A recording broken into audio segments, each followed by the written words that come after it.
السلام عليكم، اهلا بيكم فيديو جديد من مطبخ لولي البحراوي. هنعمل النهارده وصفه حلوه قوي هتنفعنا جدا في ضيافه العيد كده، وهي البرازق السوري او البسكوت بالسمسم. حاجه كده في منتهى الجمال. بصوا بقى قد ايه دايبه كده وناعمه وفي نفس الوقت مقرمشه.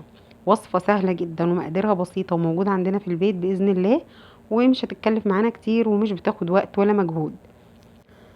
عايزين للوصفة دي 400 جرام من الدقيق، يفضل يكون خاص بالكعك والبسكوت أو متعدد الاستخدام، و200 جرام من الزبدة، و50 ملي من الزيت، بيضة، ومعلقة متوسطة من البيكنج باودر، ورشة ملح. هنشوف كل ده مع بعض بالتفصيل واحنا بنشتغل في الوصفة. دول 200 جرام من الزبدة الطرية. أنا عندي شوية كده من الزبدة الجاموسي الفلاحي العادية، وشوية من الزبدة النيوزيلندي، كان وزنهم هما الاتنين 200 جرام. ضفتهم وضفت 50 ملي من الزيت، حوالي معلقتين ونص كده كبار من الزيت، يكون زيت نوع كويس، وهنضيفهم مع بعض كده. وبعدين هضيف عليهم كوبايه من السكر البودر، حوالي 125 جرام من السكر البودر. هضربهم كلهم مع بعض كده. الزبده طريه بدرجه حراره المطبخ زي ما احنا شايفين، وهنضربهم بالمضرب كده بقى ايه حوالي 3 4 دقايق لحد ما يتهجنسوا وينعموا مع بعض بالشكل اللي احنا شايفينه ده. بوقف كده الضرب وبلم كل الحروف بالاسباتيولا كده علشان كل المكونات تمتزج ببعض كويس جدا. وبعدين هنبدأ نضيف هنا بقى البيضة، برضو البيضة بدرجة حرارة المطبخ طبعا. بلاش تكون البيضة ساقعة، علشان لو نزلت على الزبدة وهي ساقعة هتخلي الزبدة تخرز مننا. ذرة كده من الفانيليا، سواء بقى فانيليا باودر او فانيليا سائلة، اللي موجود هنضيفه عادي. وهنضرب برضو شوية كده تاني كده بالمضرب، حوالي دقيقة او اتنين كمان. هنضيف بقى هنا الكيس دوت، انا كنت واخده منه طبعا، ما حطيتش كيس كامل. دي معلقه متوسطه من البيكنج باودر، حوالي 10 جرام. وهنقلب بقى كل المكونات دي مع بعض، وطبعا هضيف عليهم رشه من الملح. وصفه سهله وبسيطه يا جماعه وما بتاخدش وقت، وبصراحه نتيجتها في منتهى الروعه. هنقلب كده كل المكونات زي ما احنا شايفين، وبعدين هنضيف مكونات الجافه، هنضيفها على باقي المكونات اللي احنا خلطناها مع بعض دلوقتي. هنضيف الدقيق كده بالتدريج، علشان طبعا زي ما قلنا قبل كده بتختلف من نوع دقيق للتاني. يعني ممكن 400 جرام دقيق دول محتاجهمش كلهم، ممكن يتبقى منهم شوية، حوالي 20 جرام 30 جرام. فاحنا هنضيف الدقيق واحدة واحدة بالتدريج لحد ما نشوف قوام العجينة معانا عامل ازاي. بس انا هنا في الوصفة ال 400 جرام استخدمتهم كلهم. وهنقلب بالاسباتيولا كده. طبعا زي ما احنا متفقين وعارفين ان البسكوتات مش بنقلب فيها كتير ولا بنعجنها كتير، يا دوب بنخلي المكونات تمتزج ببعض كويس وخلاص. كل ما نعجن كتير في البسكوت ده هيخلي الدقيق يخرج الجلوتين اللي فيه، ويخلي العجينة تعضم معانا كده والبسكوت بتاعنا يطلع ناشف. فاحنا يا جماعة بأكد عليكم مش بنعجن كتير، يا دوب بنلم كده بس المكونات على بعض بايدينا بكل سهولة. هي اصلا بتبقى طرية وفلافي كده وحلوة جدا، يعني انتوا هتتبسطوا قوي من الشغل في العجينة دي. العيد الكبير بقى ما فيهوش بسكوتات كتير ولا حلويات كتير زي العيد الصغير، فكان لازم ندور على وصفة حلوة كده نقدمها لضيوفنا في العيد. وانا بصراحة البرازق السوري دي او بسكوت السمسم من الوصفات اللي انا دايما معتمداها في العيد الكبير بالتحديد. وكل اللي بيجي بيبقى عامل حسابه انه عاوز منها، وبيطلبوها حبايبي مني كمان لما بيجوا يزورونا. كل سنة والكل بخير يا رب. دي وصفة سهلة بإذن الله هتعجبكم جدا. خلصنا كده لم العجينة على بعضها، ندخلها التلاجة بقى ايه حوالي ربع ساعة على الأقل. كل ما قعدت في التلاجة شوية كل ما كان التعامل معاها سهل جدا، وكمان مش بتفرش في التسوية. هنيجي بقى للتوبنج اللي بنحطه على وش البسكوت. بما انه بسكوت سمسم فهنضيف شوية هنا من السمسم، وهنعمل كمان شوية من السوداني. هنجيب كده نص كوباية او كوباية بالكتير من السمسم، عليها معلقة كبيرة من العسل الاسود. هنخلطه كده العسل مع السمسم بكل سهولة بايدينا زي ما احنا شايفين كده. وطبعا الحاجة التانية ده سوداني، انتوا طبعا تقدروا تعملوا اي مكسرات عندكم، يعني انتوا لو عندكم بندق فستق عين جمل اللي انتوا حابينه. انا حاولت بس ان الوصفة تكون اقتصادية الى حد كبير، وكمان السوداني من الحاجات اللي كتير مننا بيحبها. برضو ضفت عليه معلقة كده من العسل الاسود، وخلطتهم كده بايدي على بعض زي ما احنا شايفين.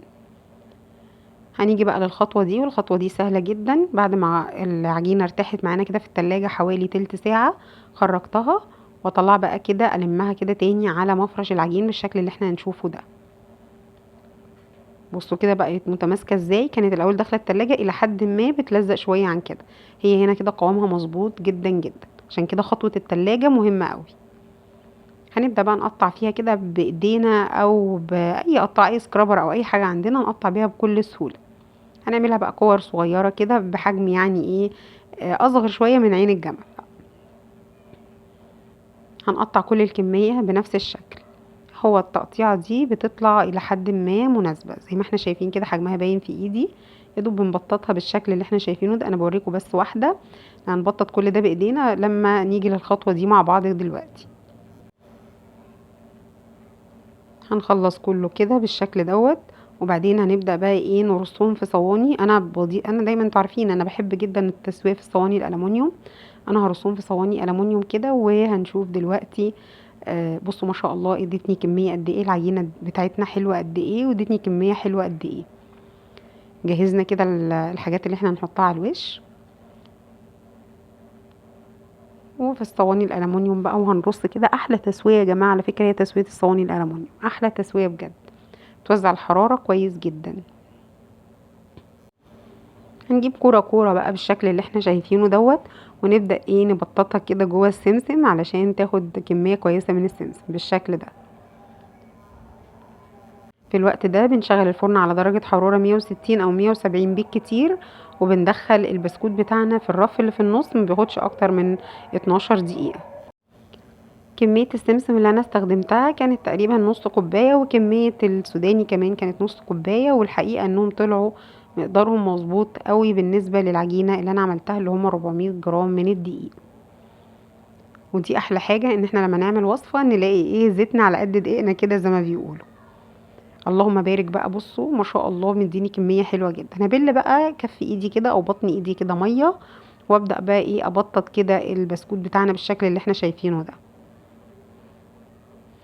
الوصفه دي انا معتمداها بالمقادير دي يا جماعه والله من سنين يعني، مظبوطه باذن الله. اطمنوا هتطلع معاكم في منتهى الروعه. بس اهم حاجه نمشي على المقادير بالظبط، ونمشي على الخطوات كمان بالظبط.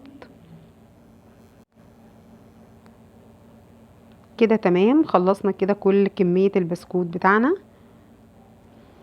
هنيجي برضو للي بالسوداني، وبرضو ايه هنبطط كده كرة العجين بتاعتنا جوه السوداني علشان تشيل من السوداني كتير كده، والوش كله يبقى مليان سوداني. اللي زي ما قلنا كده ينفع يبقى اي نوع مكسرات تاني انتوا حابينه. ينفع حتى كمان يبقى جوز هند، لو احنا بنحب جوز الهند نقدر نعمله كده. لكن اكتر حاجة هي مشهورة بيها البرازق السوري انها تكون معمولة بالسمسم او بالسوداني. وبرضو هنرصه كده في الصواني الالومنيوم، وهنبدأ برضو نبطط فيه كده بايدينا زي ما احنا شايفين، بكف ايدينا ببطن كف الايد كده. وطبعا على الفرن بقى ايه على طول. يفضل طبعا الحاجات دي الجو حر ما نسيبهاش بره الفرن كتير بعد ما بنكون شكلناها. دخلت بقى الفرن قعد حوالي 12 دقيقة بالكتير يا جماعة، مش اكتر من كده. وبعد كده سبته دقيقة كده تحت الشواية، خد اللون الحلو اللي احنا شايفينه ده، وطلع معانا بالجمال اللي احنا شايفينه ما شاء الله يعني. اللهم بارك على الجمال. بصوا كده حلو قد ايه. وصفة من وصفات الحلوة جدا جدا.